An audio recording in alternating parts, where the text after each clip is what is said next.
So we start our second module, which is aspect ratio. What is aspect ratio? Ratio of the width to the height of any image on the screen. So any proportionate height and width is the aspect ratio. For so much height, you have so much width. For so much width, there is the X amount of height. So there are some standard aspect ratios and there are some customized aspect ratios. The normal television sets that we had earlier, your old age computer monitors and all, where we had the 800, 600 or 1024, 768 resolution monitors. They were all in the 4:3 aspect ratio.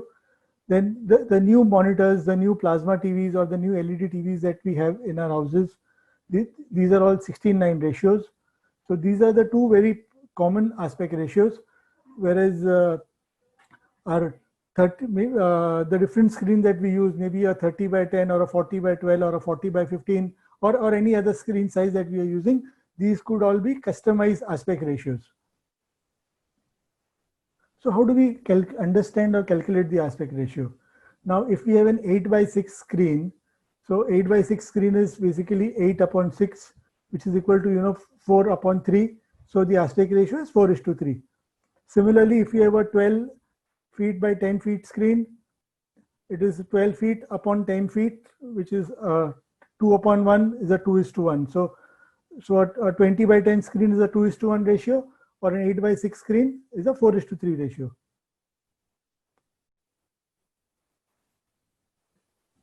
There's a quick question on color, Kunalji. Saurabh Patil has questioned that in some projectors, as per the bulb usage, the logo color slightly changes sometimes and doesn't match the logo guidelines for a corporate event. How do we work around this? And I think that's the very reason that many of us use projectors to get true colors compared to LED. Sometimes the colors may be a little off, but how do we work around this problem? Also, what happens is, when we talk about the colors, it also depends a lot on the ambient light on the venue, because if there is a lot of blue or orange lighting or something, and if you're trying to look at some color, it could look differently on your laptop or on your desktop monitor and on the screen, because on the screen, apart from the projection, it is also about the ambient light. Also, there are settings within the projector where we can do the color adjustment. So and the color temperature that we've set on the projector, because even the projector, there are options of setting color temperature of your warm or bright or your blackboard, and there are different kind of presets. So if we change the presets, or you also have the entire color wheel, by which we can do all the RGB settings and go to and get the correct this. But if we just do as per one color, then maybe we are changing the other color. So if we are doing that correction, we need to do it with main white, so that based on the white we doing the other colors, or we need to check that with all the RGB colors. But just as the colors will differ from one monitor to one monitor or one projector to one projector, the differences will be there. Right. So how do we calculate the aspect ratio? So if we, so here we are taking an example, if we are doing a 4:3 ratio, and how do we calculate width when the height is 15 feet? So we have a 15 feet screen. We want to make the screen in a 4:3 ratio. What is the width? So we write 4:3. So X is to 15. This is basic cross multiplication जो हम लोग सबने school में सीखा था. Therefore, 15 into cross multiply 15 into 4 upon 3 into X. So your answer is 60 upon 3, so 20. Yes, Shikha Singh has done the math really quick and posted it before anyone could. Good. So absolutely. I think, this is the very basis of any calculation, and I think everyone should be absolutely thorough with this. Because, this is one point where we keep getting maximum questions. I answer at least 4 to 5 questions every day. Sir, मेरा ये ratio है, मेरा इतना width है, तो height क्या रखना है? So, which is why I'm trying to educate maximum number of people that इस तरह से calculate करो, it will reduce. So this workshop is essentially to reduce my task, that I will be answering lesser questions throughout the day. You will still be our 24-hour helpline, Kunalji, I think, for everyone. So, but better to take more challenging questions than these I agree, generic ones. absolutely. Now link your hotline to your Paytm account. See, we'll all get through this session quite quickly, safely. Suresh, since you're here, can we quickly take a question? Sure. Sorry, I had to step away for a minute. I'm back. Sure. So somebody had a question. Typically, if you're using 20K projectors and there's a wide screen, what should the lighting temperature be in terms of lux? Of course, I think it's very important first thing that there is overhead lighting, but is there a calculation or a math to this? Yes, in fact, there is. So this will take a couple of minutes to explain. Have you all ever realized that no matter where you go and watch a movie in a hall, in any cinema hall, anywhere in the country, any small city, big city, you never sort of come out thinking to yourself, the image was not bright enough or the image was too bright. You never feel that. And the reason for that is that speccing the projectors wrongly for a cinema can be a very expensive exercise. Most cinema owners would either have to break down and build the hall again, or they have to change the projectors after they bought them. And so the reason this doesn't happen anywhere in the world is because there exist very clearly defined standards as to how to spec the brightness for any given screen size. The first thing to understand is that lumens is absolutely no reference point. Lumens is like saying a bulb is 100 watts, right? It gives out a certain amount of light. But if you put a towel around that bulb, are you going to get that light in the room? Nope. So remember that in a projector, no matter what the light source is, lamp, laser, etc., eventually that light coming out of that light source has to make it through a whole bunch of optics and a lens before it hits the screen. And to the human eye, it makes absolutely no damn difference how bright the bulb inside the projector is, because there could be a shitload of dust on the projector, on the whole optical path, which means that only 10% of the light might actually be making it out of the lens.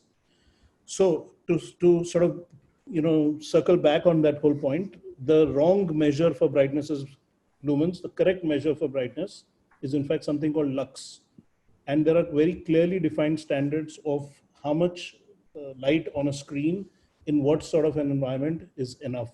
So in a dark environment, such as a cinema hall, where even the surfaces are dark to avoid reflections, the universal cinema standard expects a minimum of 17 lux on the screen.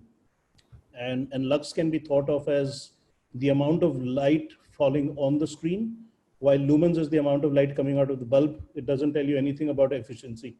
So to answer your question, how do you decide what sort of size of a projector or what brightness of a projector is enough?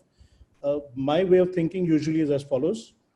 A brand new projector out of a factory, if it is rated for 20,000 lumens, you will be surprised that manufacturer specifications says that if it is up to 18,000 lumens, it can go out of the factory.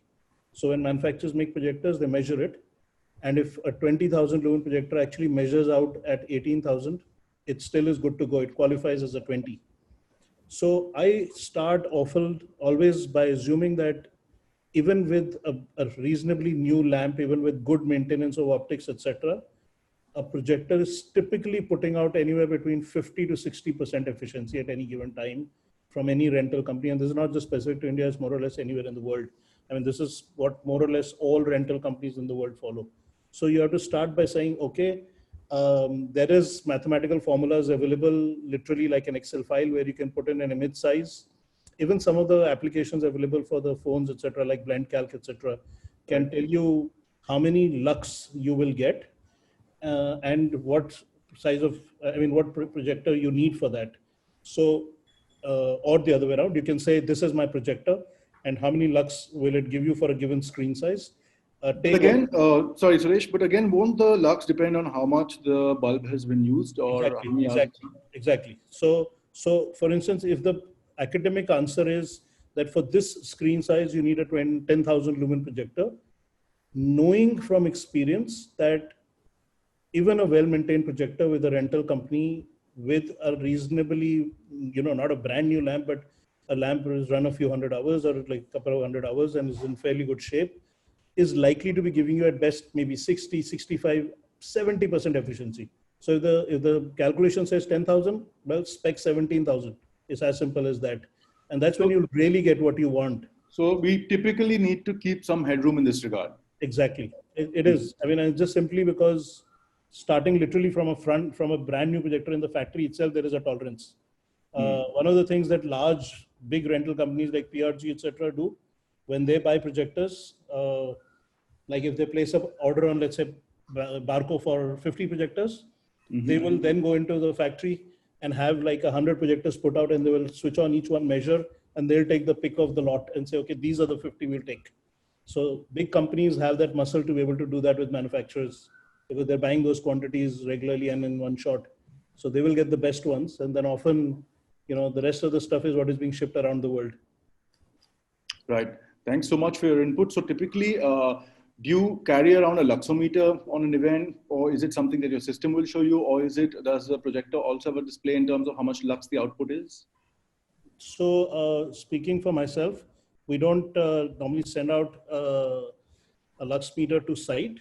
I mean, you can, but we do have a fairly rigorous QC process internally where after every job, the projectors are cleaned, serviced, and the statistics for that each projector is available on a Google sheet to all our technicians, which will tell us how many hours on the lamp, how many strikes on the lamp, how many hours on the projector, and the last recorded lux value for each projector. So if we get a job which has like 8 projectors required, we can pick up the 8 projectors of the requisite lux output that are reasonably matched as well. And that is a good starting point to get an even, clean, smooth blend across the screen. Super. So Suresh, there's another question for you, but before that, we'd all like to see you on the screen. So if you could please turn on your video. Okay. Does that work? I don't know. Is it working? Yes, Suresh, we can see you now. Okay. Absolutely. So another question from Devendra Thakur. Just wanted to understand if there can be a projector backup, like we have a watch out server backup in case one projector stops working, it can be switched instantly. So I guess he's talking about a hot backup. So if you can please explain to us a little bit about the cabling and how you would configure a hot backup. So of course it is possible. In fact, I would say that's one mark in the projector versus LED discussion. How do you back up an LED screen? I mean, other than just putting in a signal at both ends, but then hoping that all those hundreds of pieces of electronics don't fail. Absolutely. So yes, it's a very common practice. I would say not just internationally, but even in India, to do a backup to a projector, hot backup, where the projectors are stacked and aligned and projecting at the same time. And in such a situation, what you have to realize is that, say you have a 4 projector wide screen and you blended them and you got another 4 backed up, and say you lost the lamp on one projector. Well, like it or not, unfortunately, what you're going to have to do is switch off 3 other projectors as well of that rig, because otherwise you'll have 3 parts of the screen at double the brightness and 1 part of the screen at half the brightness. And that, to my mind, is more disturbing than having the entire screen at a slightly lower brightness. Because even if that happens, after a little while, the human eye adapts to it and it sort of starts ignoring the brightness difference. So, you would typically, if a failure were to happen to with one projector, you would just literally shut down the other 3 and then hope that you have no more failures, at least not on that one left on that part of the screen. Right, right. What was the other part of the same question? You said something about wiring for it. Yeah, can you explain the quick process of? Well, look, the good practice is that if you're putting up the projectors where they will not be accessible, like say up on a scaffold or on a truss or something, and even otherwise, if you can, if there's no reason that you can't, let's put it this way, you don't want to run one signal to the stack of projectors and then put a splitter and then split the signal to both, because now you've got a point of failure in that splitter. If that splitter were to fail, well, you're going to lose light to both the projectors, right? The signal to both the projectors. So ideally you want to send, even if it's coming off a splitter, you want to keep the splitter on the ground and send the signal up to the truss or the scaffold individually. So you need to run 2 fiber lines or 2 Cat5 extenders. And really, if you really think about this through, if you really want to build redundancy, you also want to have the projectors on separate power sources, because what if your power source went down? Absolutely. You'd lose both the projectors. I mean, I've had this with a client, an international client some years ago, where they insisted on this, and it was because it was a very large set up in terms of not the number of projectors, but the area it was spread over. It meant buying literally a couple of kilometers of power cabling overnight just to be able to power everything on 2 separate circuits. So 2 projectors, I mean, every projector in a stack was on a separate circuit, power circuit, other than the signal circuit, of course. Right. So that's a right or good practice to do it. That's the right way to do it. A quick question from Dominic. As I was mentioning earlier, a lot of our friends do events in tier 2, tier 3 cities while they're touring or smaller towns. So typically when you're kind of, doing something like that, how do you ensure that the cabling being used by the rental company is of good quality? Is there any way to cross-check the life or the quality or consistency of a cable? Kunalji or Suresh, whoever would like to answer this question, please. Yes, Suresh, can continue with the projection part. You are our projection specialist. There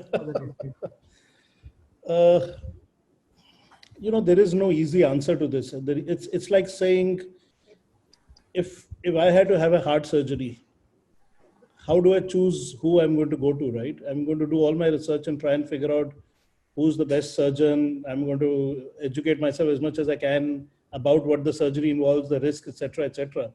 But then eventually you're going to have to make a leap of faith and say, okay, well, everything seems to line up all right, and this seems to be the right guy to go with.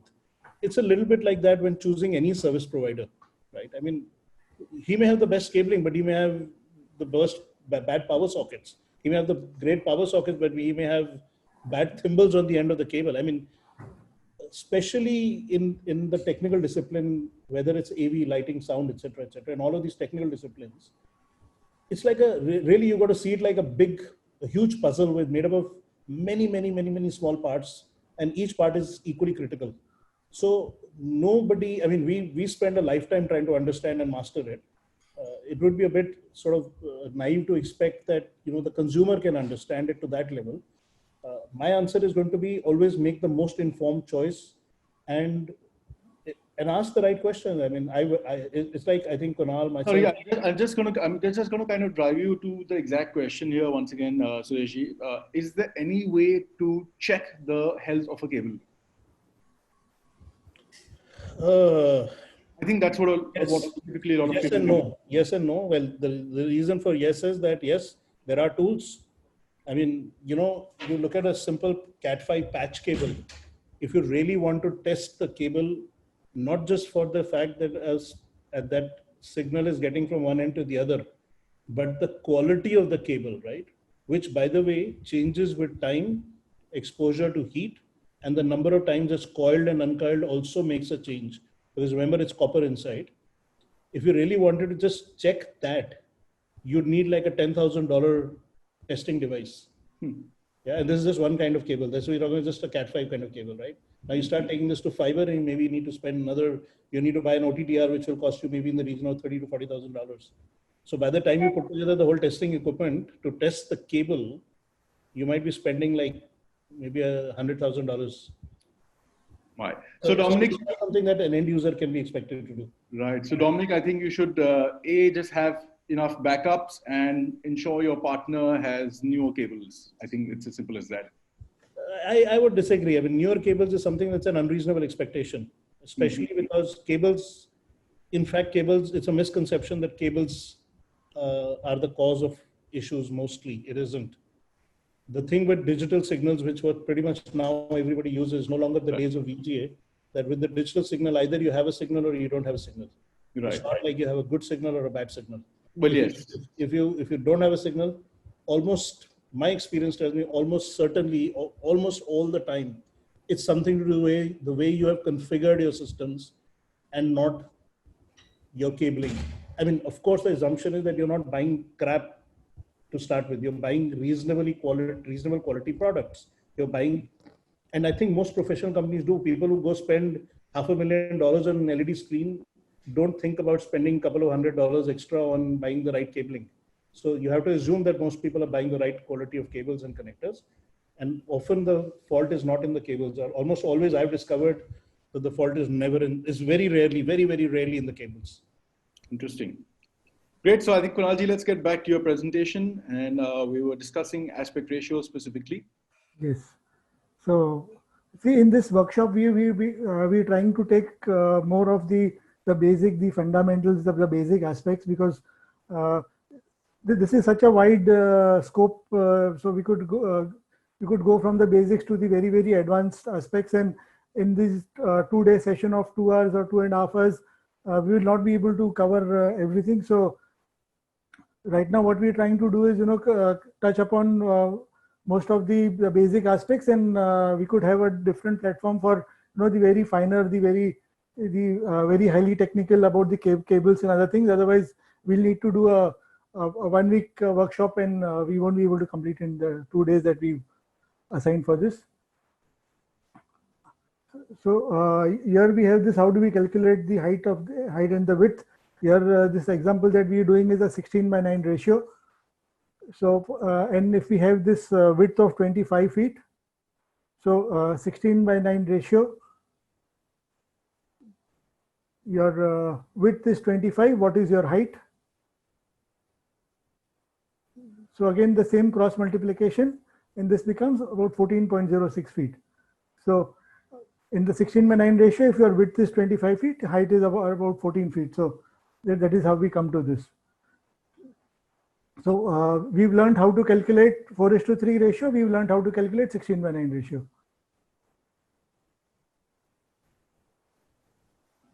So for projection, we can have any kind of customized height and width, because we only have to mask and we have to make the edges.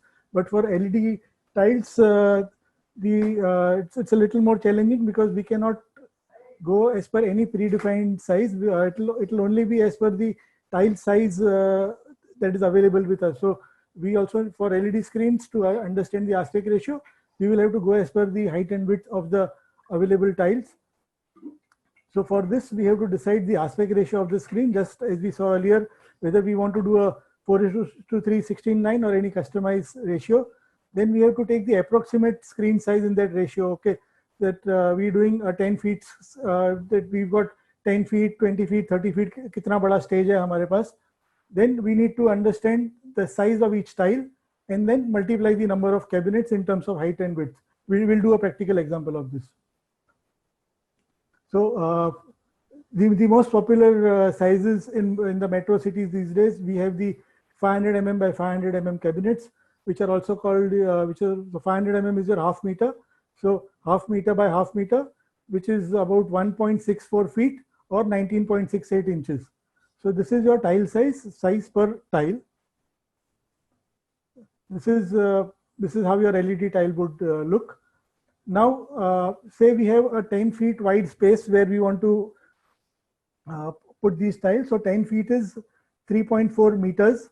So if we have a space of 3.4 meters, we can accommodate 3 meters. So we can use 3 meters of LED screen in width.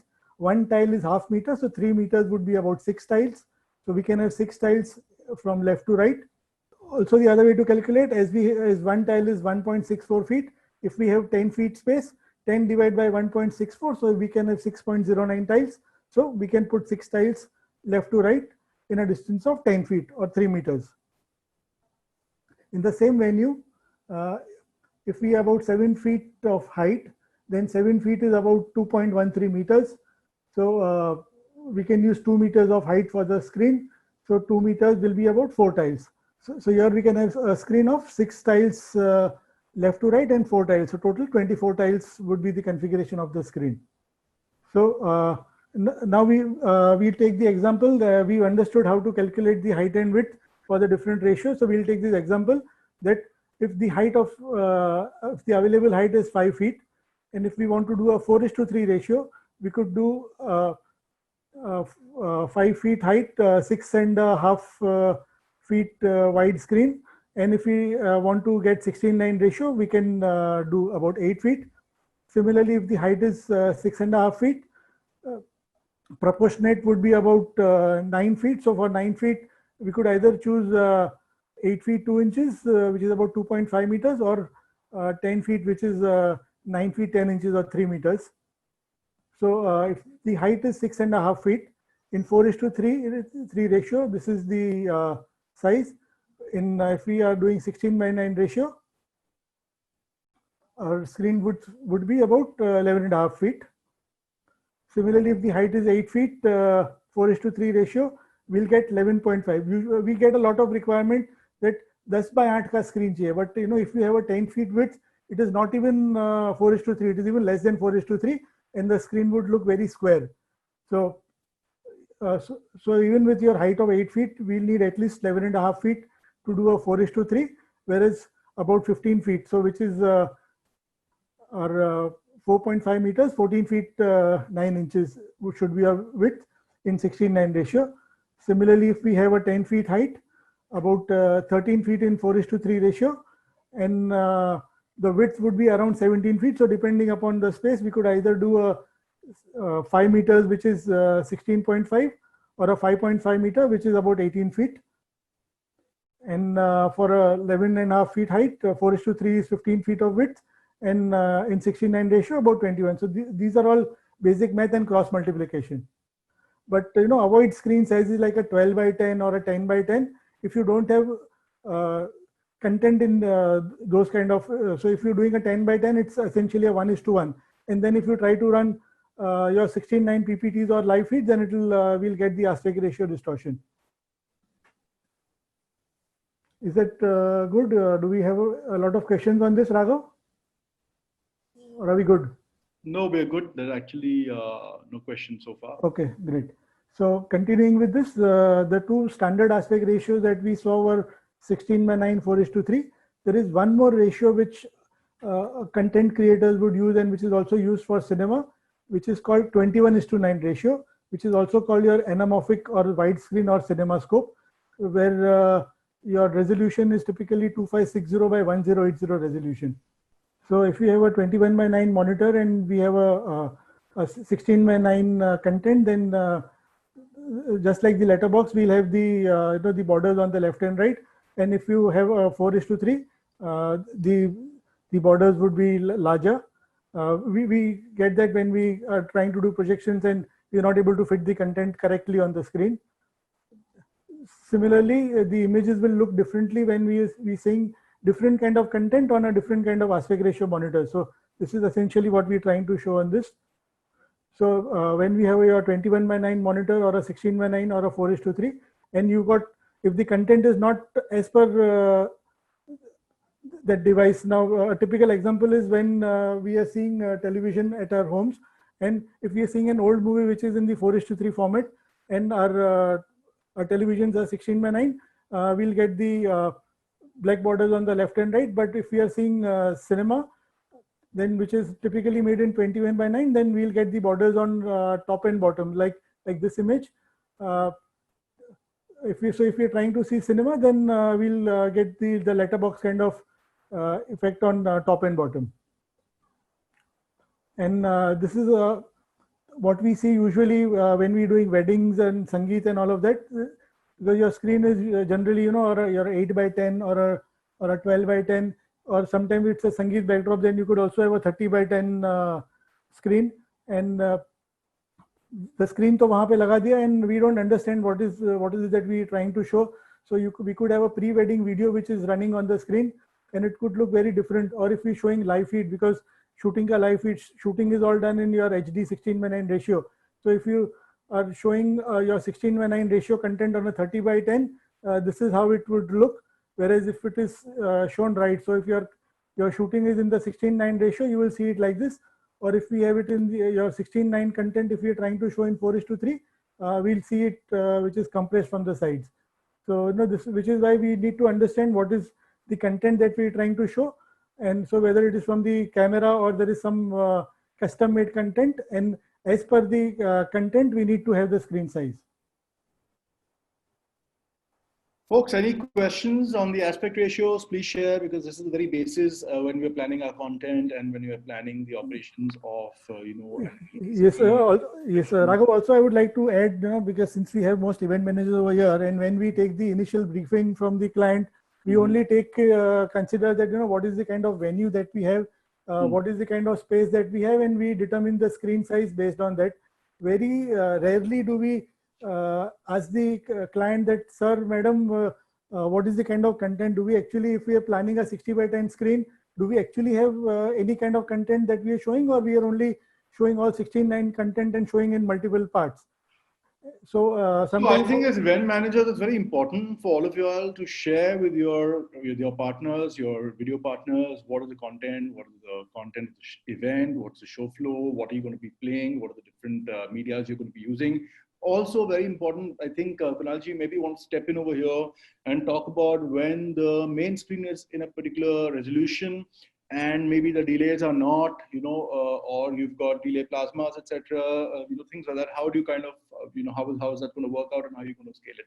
yes, now we take an example. If we're doing a 4:3 screen, or there is a flex backdrop, we've got two side screens where the ratio is put as 4:3, and then you got your delay screens where it is 16:9. So then again, if you're making your content in 4:3 and we're putting on the delays, there could be some kind of stretch. So we need to understand which are the ratios that we are showing for the main screen and the delays. Also, the center, if we have a center panoramic backdrop and we have the comfort of the stage monitor plasma, then whatever is there on the main screen, the entire thing will not come as full screen on your comfort plasma. So either we need to be selective, or it will come as a letterbox. But the same content cannot, if they're customized aspect ratio, same content cannot be going on all the screens. Right. Also, there's a lot of confusion between resolution and aspect ratio. So just like 1920 by 1080 is a 16:9. So हमको लगता है कि 16:9 हो गया तो यही हो गया. So even your 1280, 720 could be a 16:9, and your other ratio, your 3840, 2160, which is your 4K UHD, could also be in 16:9 ratio, or your 2K. So your HD, 2K, 4K are your resolutions, whereas your aspect ratio is different. So we need to differentiate between aspect ratio and resolutions. A lot of time this is mistaken. Also, I think as event managers, we now need to start talking in pixels, not only sizes, because we always say, I want an LED wall that's this size, and then we get to the pixels. We have to start talking in pixels in regards to the venue size, the content, the minimum required pixels for any screen. Yes, Kunalji, you want to kind of throw some light on this? Because I think everybody should start thinking and talking in the right... We'll be coming to that. So in the next LED thing, the next we are talking about pixels and understanding an image in terms of pixel size and not just the physical dimensions.